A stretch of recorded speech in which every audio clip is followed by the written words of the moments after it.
Það sýnir ykkur eina frábæra kviðæfingarlótu sem ótrúlega góð fyrir djúpvöðvana. Best að vera á dínu og leggjast bara á bakið. Byrja því að draga fætur upp í 90 gráðu horn og passa hnén eru beint fyrir ofan með mér. Þaðan drögum naflann vel inn, ýtum mjóhrygglandi vel niður í gólf og leggjum lófana að lærunum.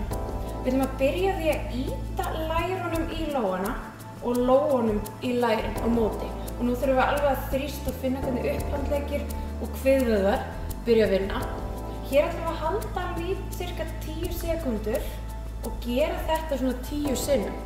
Þegar við erum búin að því þá drögum við höfuðið upp og við pössum bara að halda hálsinum í þægilegri stöðu. Það er alltaf hægt að leggjast á púða ef þið viljið.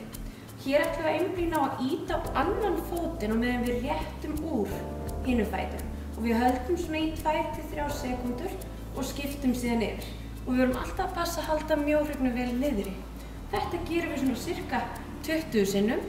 Síðan er hægt að endurtaka þessa æfingalótu svona 2-3. Endilega prófið þessa.